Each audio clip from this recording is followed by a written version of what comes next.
Greetings from Canada. It's very funny. People talk about Vancouver. I've been to Vancouver many times. Not many, probably 3 or 4 times before. And it always struck me as a pristine, elegant, friendly, refined city. Man, has that changed. There is homelessness, tents, people that look, I live in Venice Beach, California, and I'm shocked. There is street urchins and aggressive homelessness, panhandling. It's sad. And I don't know. I know they legalized all the drugs here. I don't know if that's helped or hurt. I haven't really looked into it, but nice people, very nice people. Not as nice as I remember. It's very international, very diverse. It's kind of cool. It's weird. I'm up here. I'm doing some shows with Louie C.K. We're doing 2 shows. We did 2 shows in Vancouver. We're flying out today to go to Ottawa, do a couple shows in Ottawa, and then I'm off to Maine and New Hampshire to do shows on my own. But it's a great. Don't get me wrong. It's a gorgeous city. It's beautiful. It's staggeringly beautiful the way the nature just sits right on the edge of the city. You go out into the mouth of the river, and I guess it's a river. I don't know if it's a canal or a river that runs into town. And then you just have mountains in the background and bridges, and it's beautiful. So I bought some, and magic mushrooms are legal up here. So I found a shop. It's called the Fungi Shop. And I went in, and there's a woman there, and she is, out of, if you could conjure an image of a waif, a mushroom waif, a deity who sells you psilocybin. She had rings on her fingers and bells on her shoes. She had tattoos, just the right tattoos, nose piercings, little sparkles, crop top, halter top, no bra, weird rainbow-shaped terry cloth shorts with orange sneakers. And she knew everything there is to know about mushrooms. She had eyebrows, and then she had this other line that went underneath her eyebrow that was orange, that looked like a second set of eyebrows. It was like in Alice in Wonderland when the what is it? Who is it that gives her the mushrooms? Anyway, so we got those cheap as hell, unbelievable. You could get an eighth of mushrooms, which is 3.5 grams, for like $20. And so I picked some up. And I figured, I don't know what's going to happen with these, but I got them, had to get them. And then, by the way, the shows were amazing. And Louie C.K. is one of the greatest comedians that's ever lived. He's got a new hour that's fucking mind-blowing. And I know people have mixed feelings on Louie. Obviously, there's people out there that maybe never want him to work again and feel that no apology or time spent out of the limelight is enough, but other people have made their peace, and people came out in droves, and he just did smart, profound, funny, silly comedy, and it was inspiring. It inspired me to write better comedy, and he's doing great. So the next day he's like, "Hey, you want to go to a museum?" I said, "Sure," because we had a day off. And so I took just like a cap of one of the mushrooms, which I didn't think was a lot. I thought that would be like a little micro dose, maybe feel a little buzzy. And instead, by the time I got to the museum, magic describes it. You feel magic. You feel like in the moment, there's no time. You're not worried about time. You're not worried about choices. You just flow. The artwork was speaking to me.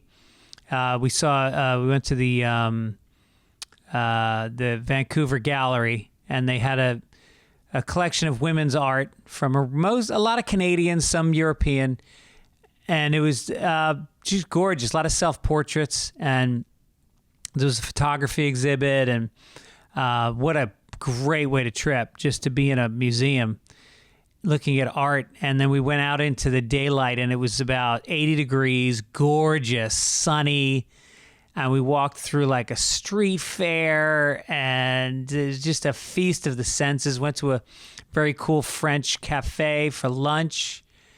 And then we walked across the street and just decided to sit at a bus stop just because the people there looked interesting to look at. And we sat with them for about 20 minutes, and then a bus pulled up, and we just kind of looked at each other and just got on it. And next thing you know, it's hurtling us over a bridge out of Vancouver over to Granville Island, I think it's called, and past Granville Island to another landmass. And so we get off the bus, and we have no idea where to go. And it's kind of a little bit industrial looking. And so we're just guessing we're trying to find the water. And it takes us a while, and then we get down to the water, and you can see Vancouver from across the water, and it's fucking breathtaking. And there's a beach, and there's a marina. We walked around and looked at the boats, and I was just flowing, just feeling great. And then we walked along the shore, and then we saw this bridge, and we knew that was the bridge back, so we had to double back and take the bridge. And I looked at my steps at the end of the day, and I'd walked 19,000 steps, without even thinking about it. And then we got back just in time. We had passed this theater earlier that was playing some film noir, and we got there just in time. It was just starting. And so we ducked in and first we saw a film by Abraham Polanski. It was called Force of Evil, and it was starring John Garfield, who was, just riveting character. And he's a guy who's trying to save his brother. They're all in the numbers racket, and it was about the big guys trying to take over the little guys, but some great scenes, and just loved it. And it finished, and we're walking out, and we realize there's another one starting in a half an hour. So we run out, and we get a couple sandwiches at a convenience store, and we go back into the theater. And the theater's like independently run. It's all volunteer, and it's just this diamond in the middle on a side street. We barely would have seen it. And we went in and we saw a film called Thieves Highway, which was even better than the first one. And by the way, I'm completely sober at this point. The mushrooms have worn off. But, with mushrooms, and I've found this in the past, there's no hangover. There's no drag. I didn't feel groggy, tired, headache, nothing. I just felt fine. Part of it was that we walked so much, I guess. But Lee J. Cobb was one of the stars of this, and he's the guy from On the Waterfront that I just shown Owen. He was the boss. He's always the mean, corrupt boss, and he was phenomenal. But this movie was so sexy and vibrant, and it was so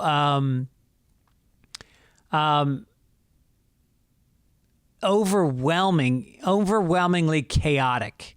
These trucks that are delivering apples, and they're careening through these windy mountain roads in California. And I can spoil it because the movie's from the 40s. You're not going to fucking see it. And so the guy is heading to San Francisco with a truckload of apples to make a killing. And it just becomes so funny because these apples become like gold because they're special apples. And there's a guy who's corrupt, and there's a hooker with a heart of gold kind of girl who's played by this French actress. What was her name? I wrote it down. Anyway, I just walked out of that second movie feeling like, did 5 minutes just pass? It went by. You're so riveted. Film noir just grabs you, and you can't look away. It's just, and the lines are so amazing. There's a scene where the girl, the lead character, has a fiance from his small town. I think it's Fresno. And so he meets the hooker with the heart, and she says to him, she's after your money the same way I am. Don't kid yourself. And so then the fiance comes up to San Francisco, where he's in the apartment of the hooker. And the fiance finds out that he lost all his money. He got robbed. And she goes, She goes, do you even have money to buy me breakfast? She goes, I'll go buy my own breakfast. I'd rather be hungry for a morning than hungry for a lifetime. And then she walks out, and the other girl just goes, don't you love women? And the theater fucking broke up. I mean, it's not a comedy, but it was just such a great line. Anyway, so did that. Loved it. Came back to the hotel, read my book, reading this great book called A Gentleman in Moscow. Highly recommend it. And now I'm leaving for the airport in 15 minutes, so I should get going. So what else? This week was had a great time at home. We had a party. My friend Mike Gibbons' sister Laura had a party because they have their British cousins in town. And they're from the Midlands in England. And so they wanted to show them a real LA party. And there was about, I don't know, 30 or 40 college-age kids around their age. And they played these drinking games and cranked music. And there was a garage where it was fun. It was a blast. And it was just so fun seeing my kids party with kids their own age, and how they can hang. And kind of, my daughter was kind of the life of the party a little bit. It was fun to watch. And then we got home the other day and realized there was a smell coming from under the house, like something smelled rotten. And so we had the house painted a couple weeks ago, and it turns out the plumber has shown us that they left the... there was like a little screen under the house, and they had taken the screen off, and a rat had gotten under the house and chewed through the sink, the pipe to the sink, and we now have a pond under our house. In LA, houses are raised up off the ground a few feet, and then underneath it is just, it's there for air to flow under the house. And there's a pond down there. And so he put like gallons and gallons of kitty litter to soak it up, and now we got to get fans and hope that there's no fucking mold. And he showed me the PVC pipe. It was like a thick piece of PVC pipe chewed through. You can see the rat's teeth marks chewed fucking through it. And I think we were using our sink for about a week with it chewed through. And so we got to deal with that. We got to catch the rat now before he chews up the other fucking pipes. God damn it, I hate rats. All right, what else do we got? Do we want to talk about... I don't want to talk about Alex Jones. Fuck Alex Jones. No, we'll save that for next week. All right, here's a couple quick overheards. Patricia Ventimiglia says, floating on the lake 4th of July weekend, just soaking up the Michigan sun. I hear a man's Australian accent complain, quote, oh, that can't be elegant. That can't be elegant. Just as I opened my eyes to see a rotund lady ass plunge off the seawall into a huge floaty with a splash that carried a wake. Oh, this can't be elegant. That's a good line. It's not as good as, don't you love women? I've always wanted to go to a lake in Michigan or Wisconsin. That seems like a fun fucking time. If anybody lives around there and you want to invite me to your lake for 2 weeks, I'd like to come up for 2 days. But invite me for 2 weeks, because then I feel like you really mean it. This guy, Scott G, says, my daughter has a summer job on Abbot Kinney in Venice. That's funny, because my son has a summer job on Abbot Kinney in Venice. This week, she overheard a guy on the street say, bro, he's so shredded and he does ketamine every night. Wow. That's the life. I think ketamine is supposed to be done like once. First of all, I think ketamine shouldn't be taken recreationally. I think you should get guided through it because it's so intense. And I don't think you're supposed to be doing it every night. I think you're supposed to give yourself a little bit of a break. But then again, bro, he's shredded. So this is, it's summer. This is from Robert. It's summer in Georgia. Hot. Woman comes in wearing a leather motorcycle jacket, full-faced helmet. So we're supposed to be wearing a face mask and in the waiting room. She doesn't have, it doesn't say where he is. She doesn't have a face mask, so she continues to wear the helmet, but she removed her leather riding jacket.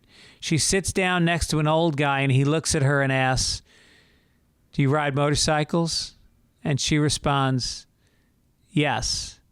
Then he asks, did you ride one here today? And she responds, yes. And then he asks, do you own a motorcycle? And she responds, yes. I kept quiet, but I wanted to scream at the old man. But that's the beauty of being an old man, is you can talk to people like that. It's totally cool. And if you don't have patience to talk to an old man that wants to ask you questions that, you know, he's not trying to be clever. He's not trying to be ironic. He's not trying to be flirty. He's just asking fucking questions that pop into his head. It's a straightforward line of questioning, almost like a lawyer. And it's your job in society to cherish the old man and to just engage and not give him any lip. Don't give him any fucking lip. I get it. You're a motorcycle rider. But, yeah, there you go. A lot of great feedback on last week's podcast with Annie Letterman. If you missed it, go back and check that out. She was amazing. I still got to put a video clip up. As I said, I'm coming to Maine, Agunquit, Maine, August 11th at Jonathan's, and then Manchester, New Hampshire, August 12th and 13th at Chunky's Cinema Pub. Also coming to Lowell, Arkansas, September 16 and 17 at The Grove.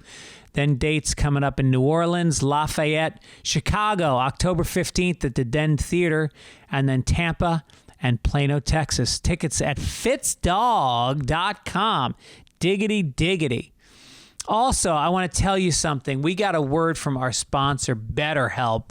I talk a lot about BetterHelp on this show. We have a great relationship because they know that I have used their product and it has profoundly changed my life. I can't recommend the virtues of online therapy, and BetterHelp does it better than anybody else. You gotta maintain. You gotta take care of your brain the way you take care of your car. You gotta exercise your brain. Do Sudokus and rest and meditate. But more importantly, talk to a therapist. Talk to a good therapist who's going to be matched up to you based on a questionnaire that BetterHelp gives you. What are your concerns? Are you feeling neurotic? Are you feeling OCD? Are you feeling anxious? Are you feeling depressed? Relationship issues, and they pair you up with a therapist with that expertise. If that person doesn't work out, hey, switch it up right away. No problem. It's way cheaper than other therapies. I mean, way cheaper. It's online therapy that offers video, phone, and even live chat only therapy sessions. You don't have to see anyone on camera if you don't want to. And our listeners right now get 10% off their first month at BetterHelp.com. betterhelp.com/Fitzdog. That's betterhelp.com/Fitzdog. You're worth it. And it's not a huge price for the changes you're going to see in your life by getting involved with this. If you're hesitating, give it a shot and see how it feels. Okay. My guest today, I just had him on last week, is a guy that I love watching at the Comedy Store. He's a guy that's really making a name for himself in the last couple of years, pounding it out. He's starting to get some real credits, and he's starting to get the respect of his peers. And he does a show called Tacos con Todo, which means tacos with everything. He's been on The Tonight Show and Corden, Roast Battle.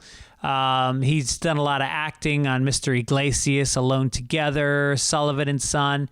You're going to love him. Here is Mr. Jesus Trejo.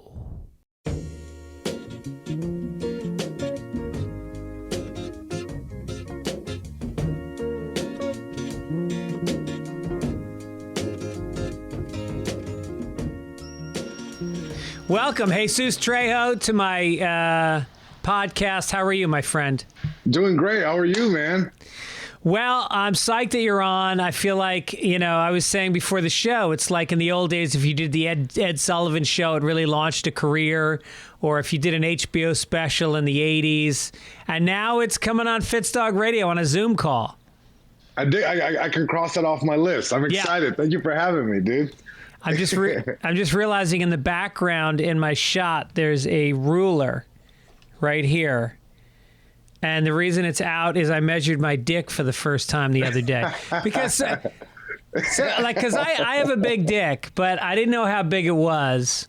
And so I looked up what's the national average. What do you think the national average is for a penis, or the international average? This is based on 15,000 dicks. 15,000. Okay, that's a good sample size, I would say, just from a statistics point of view. Right. 15,000. What the average is, I mean, I don't know. 8.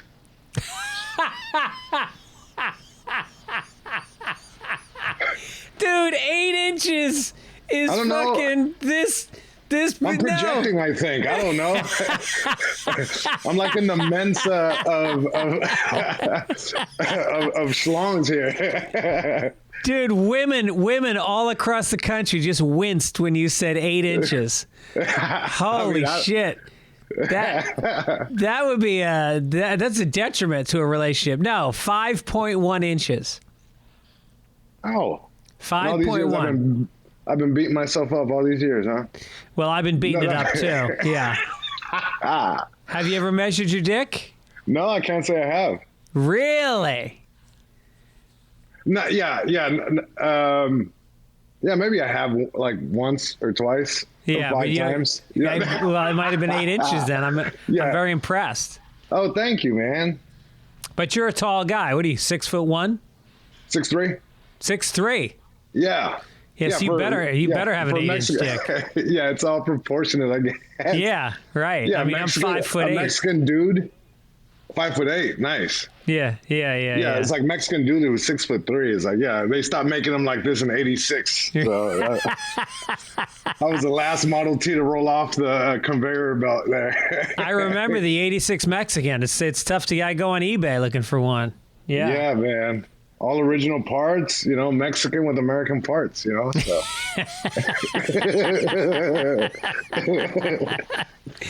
And is your girlfriend Mexican? Yeah, she's Mexican. She's great. I got to tell you, I've only met her once, but she charmed the pants off of me. Very outgoing, very pretty. Oh, thank you. Yeah, no, she's beautiful and she's amazing. She's a lot cooler than I am. And she's born here in the States, but grew up in Mexico. So her upbringing was in Mexico, which I'm the other way. I grew up here. I was born and raised here, but had like this Mexican upbringing here in LA. Yeah, I mean. So what do you mean she's cooler than you are? Smarter. Yeah, I mean, she's like, she does philanthropy. She does all these cool things. And I just, talk about mustard on stage and draw pictures all day. But don't you think that stand-up, and look, I'm the last guy to try to redeem stand-up comedy in any kind of like sociological terms, but isn't it philanthropy in a way? I mean, you really are day in, day out helping people with their lives. They're laughing. They're feeling better. You're right. I think when we look at stand-up comedy, I think it's rooted in a lot of things. It's like it's rooted. It's like I feel like I've heard this be explained before, and I feel like I stand behind it so much. Where it's like I think explaining that stand-up comedians are the modern day philosophers. Like you look at Plato, that would go into the plaza and stand on this, in the plaza and kind of talk about these things. It's maybe comedy wasn't the driving force behind what they were saying, but they were dissecting, critical thinking these ideas, which is, I think what, you look at George Carlin and, Kenneth and Bill Hicks and, a ton of other comedians, but it's like we basically dissect. But I think the North Star to this is comedy. So, I think we do help people in many regards. Do you remember? Did you ever see History of the World Part 1, the Mel Brooks movie? No. It's great. In it, it's set in a different periods of history. It's fucking hilarious. But in the part in ancient Rome, Mel Brooks is playing a stand-up philosopher. Oh, that's great. And he goes to the unemployment office to get his check, and it's Bea Arthur who's playing the woman who has to give out the checks. And she goes occupation, and he goes stand-up philosopher. And she goes, did you bullshit this week? He said no. She goes, did you try to bullshit this week? He goes, yes. And then she gives him the check. That's great. Yeah, but I think we do help people. I think it's so funny. Like, as stand-ups, it's like you can cheer somebody up. That comes to a show dealing with something. Yeah. You can also maybe strike a chord with somebody. They're there for a good time, and you say the wrong thing, they get upset. Yeah. But overall, I think stand-up is a very kind of philanthropic kind of like. We put in all our resources mentally, time-wise, and sacrifice so much for this thing to make other people laugh. So, yeah. Yeah, I've been kind of coming around about it lately. I think I've always looked down upon what I do for a living in some ways. And I don't know why. It's interesting. I think most it's like the whole thing of like a comedian being on a plane and it's like, what do you do for a living? Oh, I'm an accountant. Okay, cool. But we're never quick to, I think early on I was quicker to kind of draw that gun and be like, I'm a stand-up comic. Now I'm just like, man, I'm a gardener. I just go back to what I did with my dad. Right.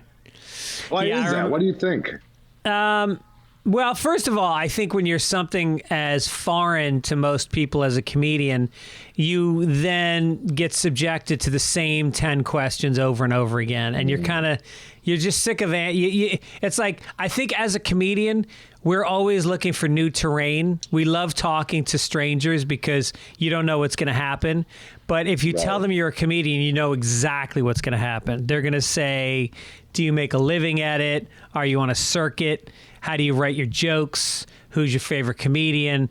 And so for a half an hour, you're not going to have a conversation. You're just going to be interviewed.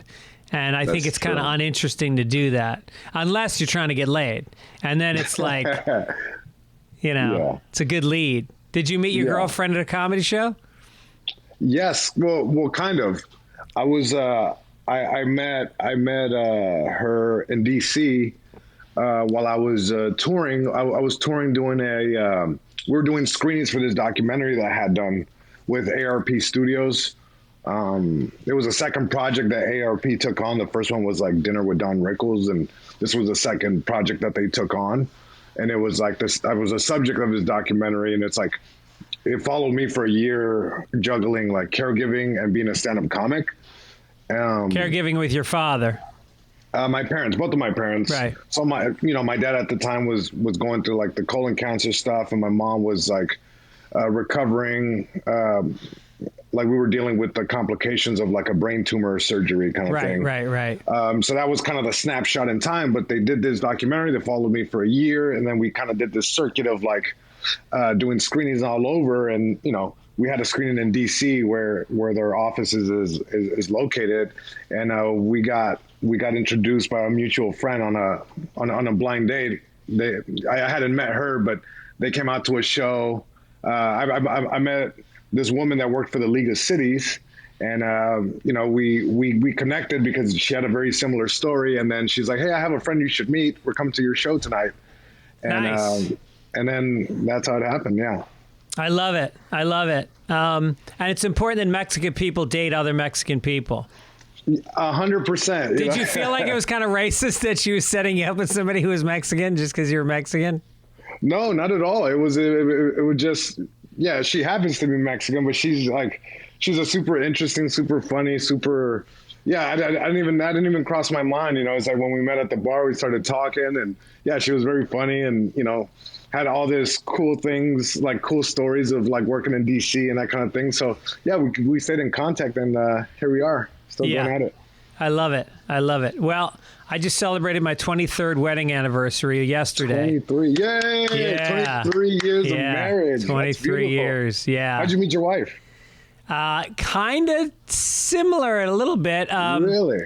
Well, I went to the Friars Club in New York. I was a member of the Friars Club, and I was sponsoring a friend of mine to become a member. She was a female comedian, and she brought my wife along with her to see the ceremony. And I talked to her for maybe 20 minutes, and I couldn't believe it. I could not believe this woman existed. She was so beautiful, and she was so cool. She grew up on the Upper West Side of Manhattan, and she was just smart, and she worked for Julia Roberts, and she was like, oh, nice. And I said to her friend, I said, I'm going to marry your friend someday. Oh, and wow. That same night that you met her? That same night. And 3 years later, I proposed in the Milton Berle room of the Friars Club. Wow. Yeah. And we've been... Milton Berle, he had the funniest joke about marriage. It was like marriage consists of 3 rings. It was like engagement ring, wedding ring, and suffering. Yeah. So good. That's great. Man, to be the wife of a comic in the 1950s, it was just abuse. You think of Rodney Dangerfield, you think of like... Don Rickles. All they did was shit on their wives. It was brutal. Henny Youngman. Yeah. My wife said, take me somewhere I've never been, so I took her to the kitchen. Brutal. A guy said, hey, do you want to see a naked picture of your wife? I said, oh, no, that was Rodney. Do you want to see a naked picture of your wife? No, he said, do you have any naked pictures of your wife? He said, no. You want to see some? Rodney Dangerfield is definitely one of my favorites. He had like a ton where it's like, he's like, the house was on fire. And my daughter runs in the room and says, Daddy, wake up. The house is on fire. And my wife goes, shut up. You're going to wake him up.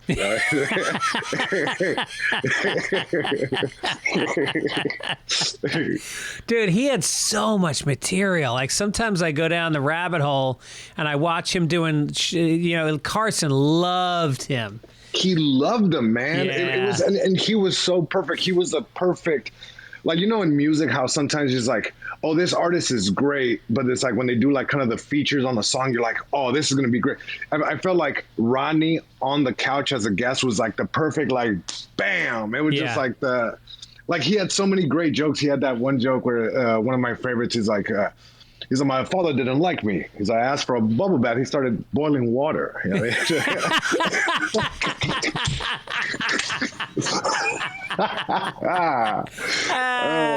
The doctor awesome. Jokes where he had his like, what he said, my doctor very boomba, it's like, I go in there and I say, hey doctor, you got to help me out. Every time I look in the mirror, I throw up. He's like, I don't know what's wrong with you, but your eyesight's perfect.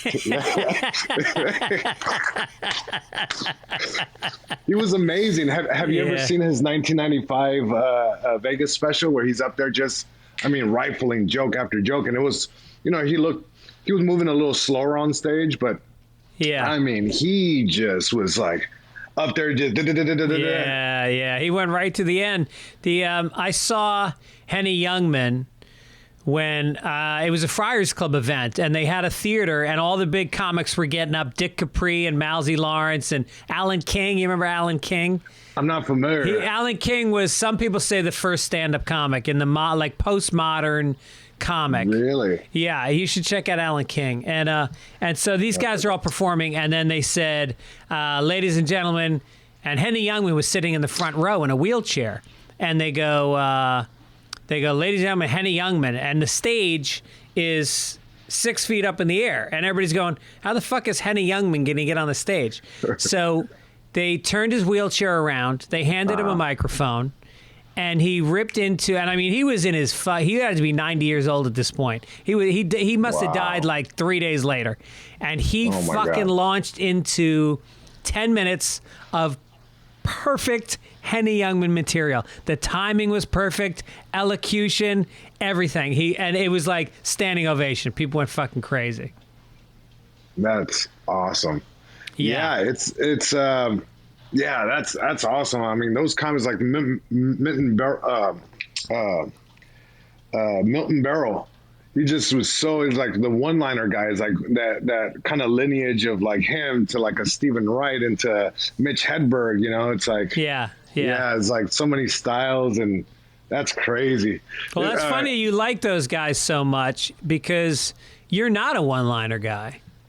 I started off as a one-liner guy. I wanted to be a one-liner guy. It's like there's something very like addictive, or how can I say, like very like satisfying to go and into a one-liner, because you have the setup and punch and then the economy of words, and it's like you keep running this joke through some kind of strainer. You're like, what can I like withdraw from this thing and still make it work or funnier, but taking stuff out. It's mathematical. Yeah, it's alchemy. It's verbal alchemy. It's like, how do I turn this thing into this gold? You know. So I was always very much obsessed with one-liners, and also kind of like the roast, like this roast kind of like Friars Club and stuff like that. Just because that's how I grew up. Like comedy was a defense thing growing up. Growing up in school, it's like if you were able to bag or snap or Jones and whatever like people called it, but I hear it was bagging. If you can make fun of somebody, it's like I couldn't fight. But it's like I was gonna get my ass whooped regardless, so I might as well make the bully cry and hurt his feelings. This ass whooping's coming. Right. So that felt like I had something. You know what I mean? Yeah. So you're laying on your back. You're laying on your back with bloody lips, and you're going, look at you, nice shirt. And the guy's like, yeah. Nike nice doesn't make those shoes. You know what I mean? It's like he's walking away going, wait, but you're 6'3". You couldn't fight growing up? Yeah, as my dad kindly said it, good for nothing. I was big for nothing. I was this huge kid, but it's like, I was like this massive.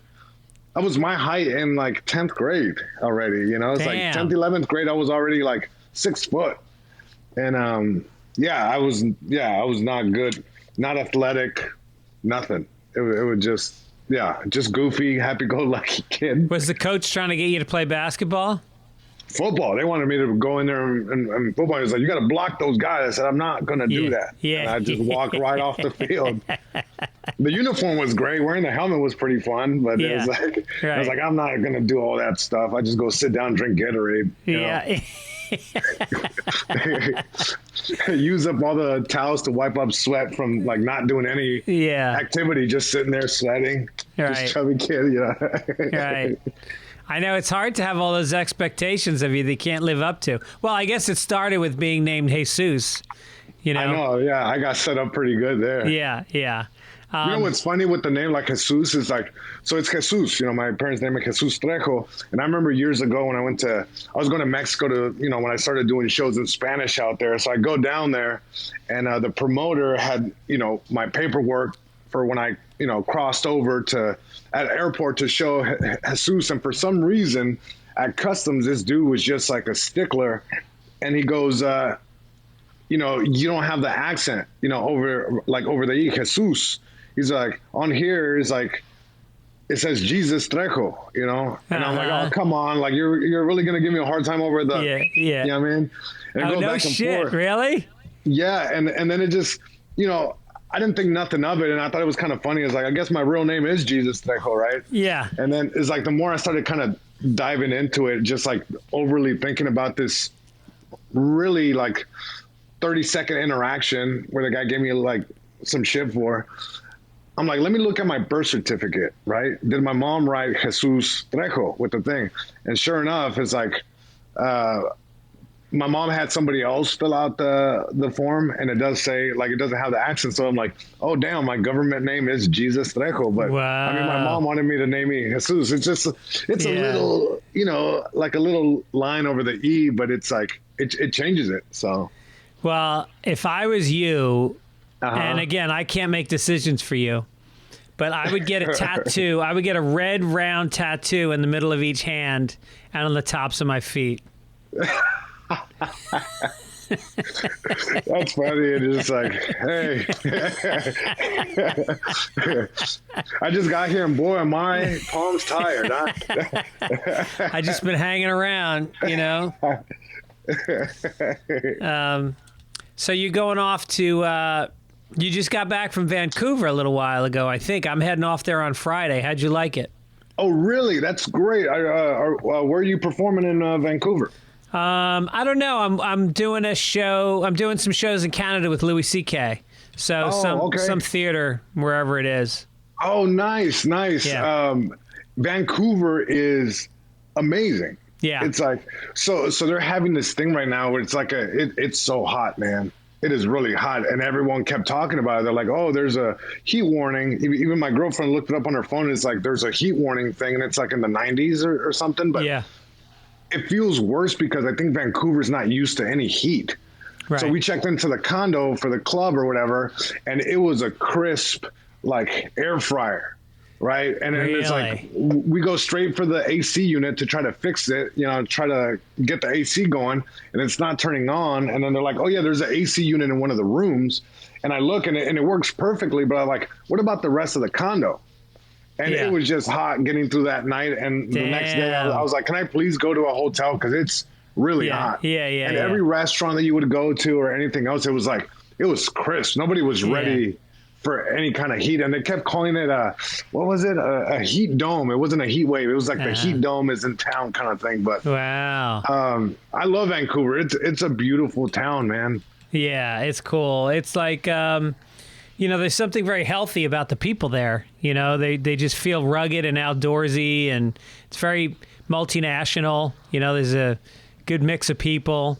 Yeah. And they love comedy. It's fucking great for comedy. Yeah. Yeah, I've always had really good experiences in Canada, like performing out there. And this was the first time I had ever done a weekend in Canada, a weekend of shows. And man, it was great. People...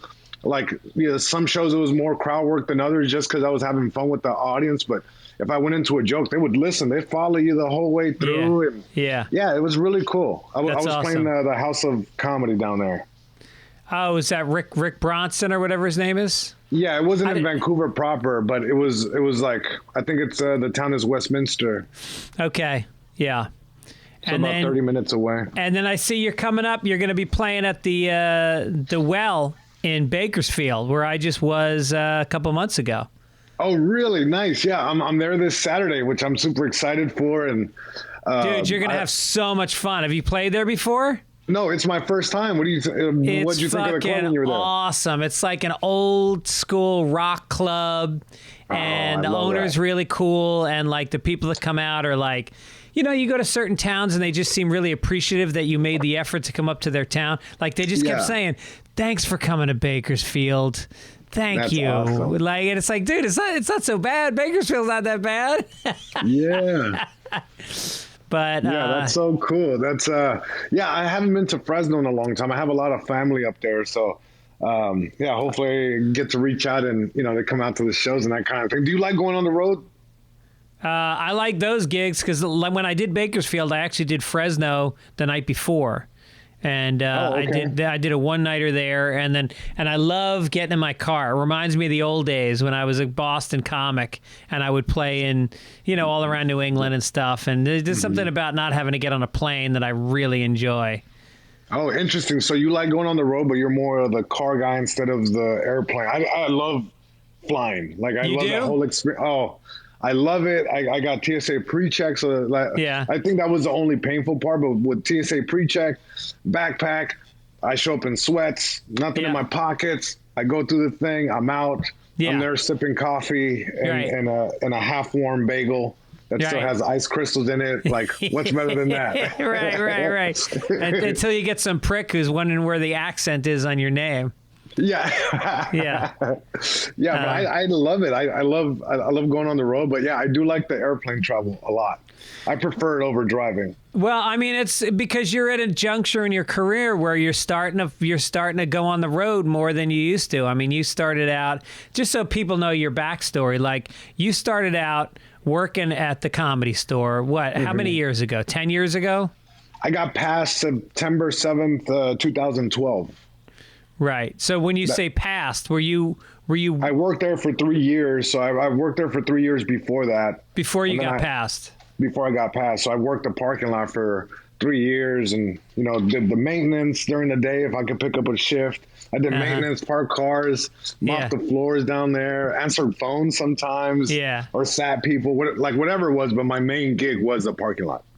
Who treated you the best when you were a parking lot attendant? Which comics? Which comics? I mean, there were a ton. I mean, it's like there was a ton of great comics. It's like, I don't know that, like, everyone was just very welcoming. And I think as a young comic, just being a fan of so many of the working comics there at the store, I became like really good friends with Ian Edwards, you know? I was just in awe of I still am. He's like my favorite comic. And, just going up to him, I just couldn't wait to say something to him. And I'd be like, what do I tell him today? Just like, hey, what's up? Or, it was so funny because for a long time, this was a joke that him and I had. I would always run up to him and shake his hand. And after a while, he's like, nah, player. He's like, I don't shake unpaid regulars' hands. And then he would turn around and shake my homie's hand, who was a door guy too. I'm like, he's not passed. He's like, that just applies to you. It's like, and for a long time, I couldn't shake his hand. He'd shake people's hand and just kind of look at me and just. That's hilarious. And then I never forget it. When I got passed, like, when I found out that I was passed, Ian was there, and I ran up to him first, and I go, "Hey, I'm passed now. I'm calling in my avails on Monday. Can I shake your hand?" He's like, "That's hilarious," And then he shakes my hand, kind of thing. So he's the best. That's great. Yeah, Ian's a funny motherfucker. He is. He's one of the most underrated guys out there, But he does a lot of shows with Rogan. So I mean, I think. It's just tough. It's tough now. Like, he spent so much time writing. He and I have written on a lot of shows together. And, that can cut into your road work. When you suddenly are on a show for a year or two and you're not really on the road, sometimes those clubs that regularly have you in kind of go like, he's not around anymore. And then you fall out. But, like, he's a guy that if he comes to your town, check out Ian Edwards. 100%. On that note, do you think like did you like writing on a show and taking time off of the road, or were you always trying to find that balance? Because I'm always fascinated. I feel like stand up is like, it eventually comes to this like fork in the road. It's like, do you want to do more writing or do you want to do more stand up? Well, I've always found a balance. Like for I guess I started writing when my son was born, so that was 20 years ago. And so for 20 years, I've pretty much spent like probably a third of the time writing and 2/3 of the time on the road doing stand-up. So like a lot of writing gigs last 3 months. Like you write on an award show or you write on a series that shoots for 3 months. And so there's not that many shows where you're like off the road for the entire year. So, but I think... the only time I was off the road for a year, maybe 2 or 3 times in 20 years. And the other times it was all 3 months at a time. And even during those times, I would still sneak off. I would say to my agent, I'll take the gig, but they got to give me Fridays I'll work remotely. And then I would have those carve-outs and stuff. Yeah, right. So it's like, I mean, I'm sure it was pretty cool because it's like you've been writing for 20 years. So at that point, it's like, say, 10 years into you writing, it's like anyone that will hire you knew that you were a stand-up comic. So it's like they kind of came in with the understanding that you would go on the road. Yes. Did you find that people became more accommodating as time went on? It's like, hey, you can write and do your thing too. Yeah, because I had a reputation as a good punch-up guy. So they didn't necessarily need me when they were like creating the stories early on. They needed me more in production. So usually production is only a few months. So then they wanted me on set to do the punch-up. So that's like traditionally what a lot of stand-up comics have done over the years as writers is punch-up guys, because we're fast at writing jokes. So and that's a rush for me. I love doing punch-up. You know, that's great. It feels like the funnest gig ever because you're going in and just tagging a premise that's already kind of laid out. Right. Exactly. And you get all the accolades. You know, you get like the poor writers that are slaving over the script for 6 months. Like you come in at the last minute and you take the best part, which is the punchline, and you make it better, and then you get all the credit. That's so funny. Yeah. What advice would you have for somebody like me that would love to kind of have this you know, have the ability to kind of like write and go on the road? Because it's like writing is something that I would love to get into and be able to be like staffed on the show. It's like I would love to even going on the road and having that time during the day to log on and you know, write and that kind of thing. Like I think now it's more accessible than it was traditionally thanks to Zoom and that kind of thing.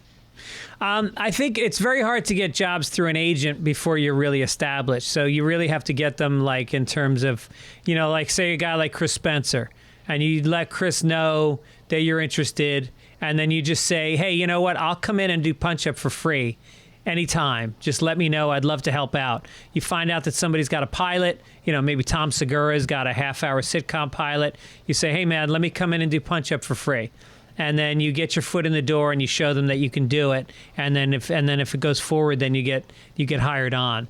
That's the best way. And then, you know, it's all about, you know, making connections to the guys that are the producers and the showrunners, and letting them know that you're interested in that, and you have to somehow show them that you're good at it. And what always helped me was like, by virtue of being a stand-up and people knowing my stand-up, it helped me get hired as a writer. So I think it's just a matter of like being around like what you're doing, which is just being up at the store all the time. And, you know, people that are showrunners come in and they watch you, and then if they hear that you're interested in that, you go to the top of the pile, because you got all these guys. Maybe they went to Harvard, they wrote on the Lampoon, they've got a bunch of scripts that they've written and they're trying to get, and they got a big agent. But if you're a guy that made them laugh one night at the Comedy Store, they know they can count on you, and they'll bring you in on a show. That's great. Which other clubs are you working in L.A.? I worked Comedy and Magic. I do the Factory and the Improv, and you know, whatever backyard shows I can get on as well. I mean, I do it all. I don't say no to any shows. If I could, you know, figure out a way to do it, I'll do it. So yeah, I make my way around town and just get up as much as I can for sure. What's the most amount of shows you've done in a night? In a night? Ooh, that's a good one. I think the most amount of shows. One time I was able to pull off, and it was a rare instance. I think in New York it's a lot easier to do. But here in LA, I think I was able to do, I was going to say 6, but I think 5. Yeah. Because I had a corporate show. Like I did a corporate during the day. No, it was 6 because I did a corporate during the day. And I remember doing like a Zoom thing. And then the rest were just like regular spots, you know, go up in the belly room twice in one night. So that helped. Yeah. You know, stuff like that. But I think 6 is the most I've ever done in one night. Yeah, I know it's tough to do that in LA. In New York, doing 6 is like, that's a regular Saturday night. You're going to do 6 shows. Yeah. Because if you're in at the Comedy Cellar, the Comedy Cellar's got the fat black pussycat whatever next door. So they'll hook you up with 2 shows at each room. So that's 4 right there. And then you jump over to the stand, which is, you know, a 5-minute cab ride away. Right. And you do 1 or 2 shows over there. And then they got 2 rooms there too. So yeah, and they got 2 rooms, so you can bang out 2-3 sets. The stand and the New York Comedy Club. New York Comedy's right there. It's easy, and that's without going uptown. And then if you want to make it all the way up to the comic strip, stand up New York, you know, I used to do 5 or 6 regularly, but in LA, you know, it's tough. It's harder. Yeah. Yeah, it's harder. So it's like it seems like 2 to 3 is kind of like the base, and you know, you do 4, you're like, oh, that was nice, but 2 or 3 seems to be like the kind of sweet spot. 'Cause everything's so spread out. You got to pay for parking every time and that kind of thing. So it makes it a little harder. Like if you're going to West Side, you know, in Santa Monica, and then you got to go back to the store, then it makes it kind of complicated. But yeah. Yeah. So at the store, did you ever do the roast battles at all? I did. Oh, you did? I did. I loved it. I loved it. And it was like one of my favorite things to do. And yeah, I battled a handful of guys down there, and it was like the coolest thing. It was like this thing that I worked on as a kid. I finally had use for it. Yeah. And I felt like the jokes is like, oh, this is always like this nice guy kind of thing. But it's like, I feel like that's why some of these jokes kind of landed a little harder, because they're mean and stuff. Yeah, yeah. But it was so great, man. And, did you start doing those before you were passed? I was already passed. Okay. Yeah. And then you came in, and then Jeff Ross will just say to you, "Do you want to do it?" And then they pair you up with somebody. In those days, it was still like early on. They were still kind of developing it. So it's like, I don't know that. I mean, Jeff Ross kind of came around to the show, but it's like it was still in the infancy stages of it. And then it became like when they were shopping the show, figuring out, you know, where the show was going to go. So I was in kind of like the tail end of like that experimental kind of thing into when it kind of like became a tangible like thing, you know, that they shopped around. So I remember going to Montreal with those guys in like 2015. Got to do a little bit of the Way with Jeremiah, and it was like a place where it was like I was a replacement basically. Somebody couldn't make it, but I forgot how that went. But it's like I remember doing the shows there at the store. I even did. I remember doing one against Tony Hinchcliffe, Jamar Neighbors. It was all fun, man. It was like so. Did you beat fun. Tony? I did. You did? Yeah. Wow, there's a feather in your cap. Yeah, and you know, he's a dear friend. We were both door guys at the time there. No, before that, you know, we came up as door guys, I should say. And afterwards, it's like those battles are like fun, but they do leave this kind of like this lingering black cloud, like right above the heart area, you know? And so afterwards, we just, I remember Tony and I, after that battle, we just kind of walked up at Sunset to go get a slice. And we started rifling off all the jokes that didn't make it, all the stuff in the back pocket, you know, we just kind of kept going back and forth and made each other laugh, and that kind of helped take the stink away. But that was really around the time where I'm like, I don't want to do these anymore, only because I was like obsessing over the economy of words and writing and, you know, memorizing and doing all this stuff. And I remember telling myself, it's like, all right, I did a handful of them. It's like, if I could do that and have that discipline for my act, I think it would go. It's like I remember thinking, like, I feel like roast jokes, even though they're like great and I love doing them, they feel like Halloween costumes. It's like I can wear these once. It's disposable, right? Year round. Yeah, it's very disposable. The shelf life of these is a one-time use or a very specific. So I remember just kind of channeling that energy into my act. And I'm like, I'm just going to roast these premises for my act. You know? Right. What'd you say about Tony? Any jokes you remember? Yeah, let me see. I remember I remember saying this joke about Tony where I think it was writing on this show for Jeff at the time. And I said, you know, I looked up at your IMDb, like something along the lines of like, I looked up your IMDb page and your only credit on there was key grip on Jeff Ross's dick or something like that. Something like that, some silly thing. Yeah. I forget what battle it was, but you know, they made fun of me not having hair or something. I said, you know what? It's like, you know, my hair is a lot like your dad, You know, it's like at one point it was a part of my life. Now it's out in the streets kind of thing. No, it's true. Coming from you, it would hit harder because you don't see it coming. You don't expect that from you. Yeah, and I mean, Tony is a master. That's like, I mean, all those guys are like phenomenal writers. So it's like when they hit you with that one joke, it's like, oh man, I was sitting there going, oh, it's just like taking these hard liver shots. Yeah, was there ever a joke that hit you where you really like really stung and it stuck with you? Like, do you remember any that really stuck with you? I don't remember exactly, but I remember it was like some premise about me not like. I forget exactly what it was. Oh, there was one that they're like, it was like a direct shot of my mom being ill. And I remember being like, ugh. It's like, all right. And you just kind of rebuttal. It's like, you know, you don't take it to heart, but in that moment, it's like, there's some buffering that happens. It's like, oh, that hurt. Okay. It's just a joke. We're battling. It's fine, you know? But there is that second of like, you know, it catches you off guard. The wind gets just, you know, sucked out. I wonder if a fight has ever broken out during a roast battle. That's a good question. I feel like, just the wrong person, not wrong person, just a day on the wrong day. You know, they show up, they had some kind of thing happen that day, and hey, you smell bad. Even something as simple as that. It's like, what do you mean? Like whatever it is. But I'm sure something has happened. Because we roasted Adam Egget at the store. I don't know. Were you at that night?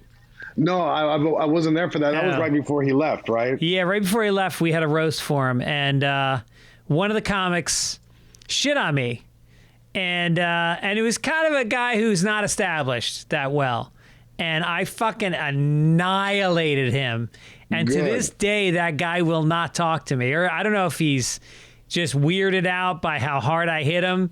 And I didn't plan on saying anything about him, but he hit me in a way that was like kind of personal.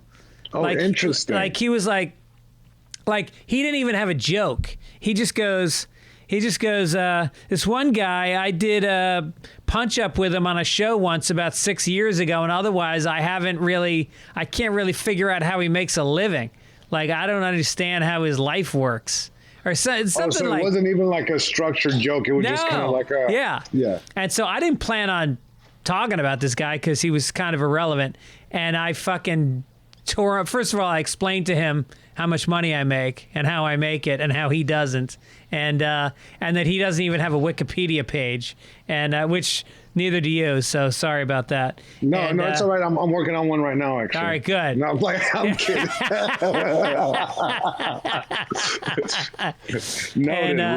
Wikipedia page. Call Wiki. Tell them I have a show. I'm calling my manager. Hey, do you know about this Wiki stuff? Who books that? No, Greg Fitzsimmons just roasted me on his podcast. Where's my Wikipedia page?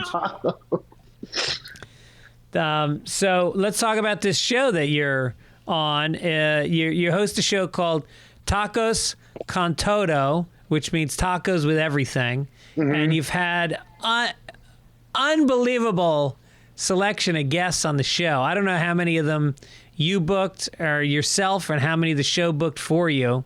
First We Feast. I mean, it's like, shout out to Complex. I mean, Complex is kind of like the main governing kind of thing, and they have like a YouTube channel under Complex called First We Feast. It's all food content, and I mean, those guys are great. And you know, shout out to Justin Bolus, who's now the VP of programming over at First We Feast. He's just an amazing. I mean, they do like hot ones. They do the Burger Show, which is another favorite of mine. And then, you know, they do Tacos con Todo. But, you know, those guys are great. And, you know, they reached out a few years ago. I was in New York, and I happened to be in New York, and they had already reached out. And they're like, hey, would you mind coming by? And Justin Bolus was like, hey, I saw this podcast episode with you and Bobby Lee on Tiger Belly. It's like, we really like you. Just wanted to have you come in. We have this IP thing that we're kind of developing. Would you want to host this thing? I said, get the talk shop and eat tacos. I'm like, yes, this is perfect. You know, right? Like my dad's not going to believe this. Yeah, right. And so I remember, you know, first season was really freaking cool, and then, you know, COVID happened. We did some kind of a Zoom version of it, and then they paused it, and now we brought it back. But I mean, it's just really cool working on this show, and the guests that have said yes to coming on and eating tacos and exploring. I would say like one of my favorite things about the show is being able to go to all these like taco trucks and restaurants, but meeting with the families behind it. Right. And hearing the story, hearing the recipes and how they came to be. And it's like, that's really cool, because it's like, you know, one of the cool things about the show is like keeping in touch with the restaurant and the owners and the families. And, you know, a couple of them have reached out and be like, hey, you know, it's like, you know, people come in and they're like, hey, we saw it on this show, or we saw, we follow X comic, and, you know, we saw it because of X comic. Then we found out about the spot and they came down. So they always like they're very sweet in reaching out and letting us know that, you know, people are coming in talking about the show. That's how they got discovered. So I think that's a really cool thing to it's such a hearty, feel good project. Like, right. I love it. And are they all shot in LA? Yeah, so far everything has been in LA. Like we've done everything from like a downtown LA. Most of these places are like in Boyle Heights. Yeah, like I say, like 80% of them. But yeah, they're in the greater Los Angeles area, and you know, hopefully into this next season, you know, knock on wood, there's another season we can kind of like expand outside of the LA area. Because there's so much like to do, San Francisco, San Diego, maybe even like Mexico. You know, we're putting it out. I'm putting out the energy to really take it on the road, and I think food is really having its like this moment right now in online and you know, Netflix picking up a ton of these food series, these travel shows. You know, so I think there's definitely a market for it, and why not? I mean, it would be cool to, you know, get to know my roots a little more through the dinner table, you know.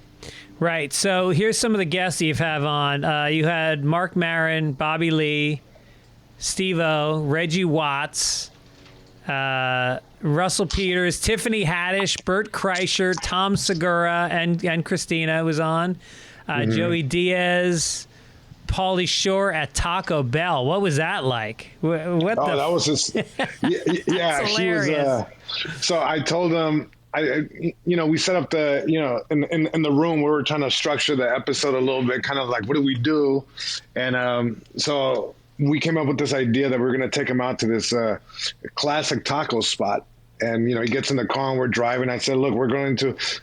He kept saying, take me to a nice spot. I said, we're going to go to a nice spot. They got AC and everything, I told him, you know. And as I explained it to him, I said, this place is woven into Americana as much as you are. You know, he's like, yeah, dude. And then we show up to Taco Bell drive-thru, and he's like, I thought you said we were going to a nice place. I'm like, this is nice. And he was like kind of upset. He's like, no, dude. I'm like, this place is legendary just as much as you are. He's like, I love Taco Bell. So did you go in the restaurant, or you did drive-thru? No, we did drive-thru. Oh, we did drive-thru, and we ordered this big old like thing, and then we drove off and pulled off to the side of the road, and that's where we filmed the episode, just eating on the hood of the car as you would with Taco Bell. And we ate, but basically the second part of that episode that we were going to go, you know, me telling him, thank you for playing ball. So we're going to go to a place. Imagine if Taco Bell had just started out and it was a mom and pop shop. That's where we're going to go. And we went to this place out in Culver City called Tito's Tacos. Oh, I love Tito's Tacos. Yeah. Tito's. Always a line, though. Always a line. Yeah. And it basically was, you know, Taco Bell was a setup to this place where it's like, imagine this, but in a very like home cooking style of a mom and pop shop. Yeah. So that was our way to redeem, kind of taking him to. That's great. Yeah. And he loved it. He was like all for it. It had everything that he was familiar with, the shredded cheese and the lettuce and so he loved it. But yeah, that was a really fun episode. We took Ian Edwards and Tig Notaro to a vegan spot. That was really cool. Nice. So we did that on the third episode. That was really cool. It was my first time meeting Tig Notaro. Just the funniest. She's amazing. I love Tig. She's the coolest fucking chick. best. Yeah. And then Ian there is like, they have very similar kind of energy about them. They actually showed up dressed very much alike one another. Like they had the same sweater. It was cool. We joked about that. But it was cool. It's such a fun show. It's like, I would love to have you on there sometime, Oh, I'd love it. Yeah. Let's find a place in Venice. Venice. Yeah, I know. What do you like? What kind of food are you into? Are you like, do you eat meat? Are you a seafood guy? You know what I love is I like a good tamale. Like if you know a great tamale place, oh, that's heaven to me. Yeah. Really? What do you go for? Like, so when it comes to tamales, what do you do? Are you like a chicken beef guy, green sauce, red sauce? Yeah, what are you looking for?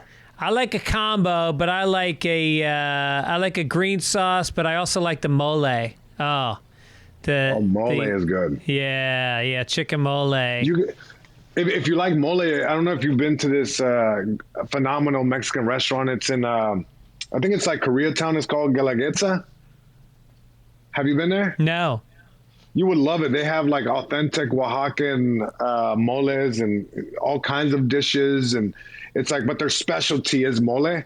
It will like blow you away. If you like mole, that's the spot. But yeah, that's so funny. So you're a tamale guy. That's funny. Yeah, there used to be a place in Marina del Rey that's all they did. It was a little shop, little family shop in a mini mall. You'd never know it was there. And we used to have parties, and we would just get like 50 tamales, and people come over, and it's like the perfect thing to serve at a party because it's pre-wrapped. It's all set. All you got to do is keep it warm. People can show up late, early, whatever, and you warm just them up again. Yep. Yeah. So no, I love tamales. Let's do that. What did you do? What did you do with Tiffany Haddish? Tiffany Haddish. That was during the Zoom season that we did. Okay. So she was at home, and we ordered food, and we sent it down her way. And so we were in the studio. We were working out of a studio in Burbank. We were doing all things comedy. We rented out a little space and kind of did it that way. So that was fun, having a conversation back and forth, and her experience and the tacos that she liked when, out in LA. Yeah, that was a cool one. Let's see, what's another one that we did? We did Andy Milonakis episode. That was really cool. Oh, really? Yeah, that was a really cool one. We went to Carnitas El Momo, which is like this, like, carnita is pork. It's very like heavy, delicious, very like salty, but in the best way. So we had that at we filmed that episode at 9 a.m. So it's like we're having a healthy serving of pork and cheese and tortillas in the morning. Wow. Wait, Andy Milonakis, I got on a flight one time. I was flying from New York to L.A., and I got I was sitting in coach, but when I got to first class, in the first seat on the aisle, sitting there was, what's the guy's name from Wolf of Wall Street, the actor? The pudgy guy. Yeah, I'm blanking. I know you're done. I always forget his name. The internet right here. I can't believe I'm Googling this. He's always losing weight and then putting it back on again. Jonah Hill. Jonah Hill. All right, so Jonah Hill is sitting in first class on the first seat on the aisle. And I walk by and I look at him, and he recognizes me because we both do Stern a lot and stuff, and we have common friends. And so he goes, he looks at me and he goes, "Hey, Greg." And I go, and I just look at him and I squint and I go, "Andy?" Andy Milonakis? Oh. And he goes, "No, Jonah. Jonah." And I go, "Oh, yeah. How you doing, man?" And then the worst part was somebody was struggling with an overhead bag. And so I had to stand there for like a minute. And there was no conversation. He was just looking this way. I was looking that way. My face was red. Oh man. Because he knew exactly who I meant when I said Andy Milonakis. When I said Andy, he knew I meant that. That's so funny. It's like, what do you do at that moment? You just pull out your boarding pass, start reading it again. Hey. C26E. Do you know how long this flight is? That's a perfect commercial. You know how they used to have the Southwest airline? Want to get away? It's like, yes, Southwest. Oh, fuck. Oh, man. So the last time we worked together was down at, where were we? Improv. Irvine Improv. Oh, Irvine. Yeah, was it Irvine or was it? Yeah. I think, no, you're right. Irvine. Yeah, it was Irvine Improv. Irvine. That was so much fun because I got to see you do some longer sets in a real, in a road club. That's like a real road club. And, yeah, I mean, man. I'm so happy for you, man, because you're a fucking strong comic. You work hard. You write new shit. You got the energy of you're like a young pup. You're like a pup with big paws that jumps up on you. Like you're so excited to do stand up. Right now, chewing on slippers, anything I can get my paws on, Yeah, dry humping a waitress. You're into it. You're into it. No, it's great. I'm happy that you're doing so well. Thank you, man. And I appreciate all the opportunities, and it's like having a conversation with the the comics in the hallways, like being able to kind of when you walk into the store, it's like there's that hallway that leads into the OR, and it means a lot when I get to go over there and hang out and have a couple words. I see you looking at your list before you go on stage, or seeing you go on stage. It's like that feels good, and it's like I always appreciate the good energy you radiate in my direction. It's like it's always well welcomed, and I appreciate the hell out of it. Yeah, oh, that's nice to hear. Yeah, I'm always happy to see you. Always happy to see you. Yeah, heck yeah, and we gotta go play golf sometime, man. I hear you. Yeah, you're going to play in that benefit. We're going to do a Comedy Gives Back tournament in November, and all the comics are going to play. It's going to be a great day, and then I think there'll be a joke-telling contest after the tournament. You tell one street joke, and we raise money for... What's his name won it last year? What's his name? Ben Bailey? Ben Bailey from he killed. And not only that, he won it. And then they had a raffle, or they had a silent auction. No, an auction, and it was for a trip to Hawaii, I think. And so they started the bidding at like $1,000, and Ben's like, "I'll bet $1,000," and everybody's like, "Wow!" And then Bert Kreischer, who can't be outdone. Oh yeah, Bert Kreischer. No, he killed it. He didn't he bid some crazy amount on that coat? I don't know what it was, but the bidding went up to like $10,000, and fucking Bert blinked, and Ben won it. But you could tell he wasn't that happy that he won it, because he didn't think it would go that high. That's the first time, because Bert goes hard, man. He shows up with the pocketbook, and he shows up to play. That's his gig for sure. Yeah. So, well, speaking of gigs, you're also going to be performing at, hold on, I got it written down right here. You will be in... I'm going to be at the San Francisco Punchline coming up. That's August 10th through the 13th. Then you're going to be at Mike Drop in San Diego, August 19th and 20th. Grand Comedy Club in Escondido, September 2nd and 3rd. Sacramento Punchline, September 15th through 17th. And Blue Room in Springfield, Missouri, September 22nd through 24th. Are you doing any of the shows in Spanish? I know sometimes you do Spanish shows. Yeah, some of the shows on those weekends, usually it's like the last show, like the Sunday. Yeah. Like the Sunday show will be in Spanish, but hopefully towards the end of the year, there'll be some more Spanish dates out in Mexico. But usually they'll announce last shows in Spanish. Yeah, dude, you're gonna blow up in Mexico. I mean, to be able to have a comic of your caliber go down to Mexico, where stand up is a little bit antiquated. It's kind of like. Well, the scene right now, it's really interesting. It's like the old style of comedy. It's like the old kind of, you could say, jokey jokes. It's like that style has been phased out. So I think some of the elder comics and stand-up as we know it here in the States. It's like roughly around the 10-year mark, give or take. And there are some amazing comics. Oh, no shit, really? Oh, amazing. Then, there are a couple, Netflix specials in. You have like your Sofia Niño de Rivera, you have your Carlos Vallarta, there's so many amazing comics down there, and it's like they're putting out quality stuff. And it's that's cool. Yeah, they're killing it. I mean, they definitely are, like, look to the U.S. and see all these comics out here doing it, but it's like they're definitely not to be outdone. They're putting in the work, they're developing, and quite frankly, very hysterical comedians. They're like, stand up. I think, as we know it in the States, is really taken off in South America. I mean, you have a ton of Latin American countries where the stand-up scene is really coming up, but like they have legitimate stand-up clubs, or they do it in little theaters?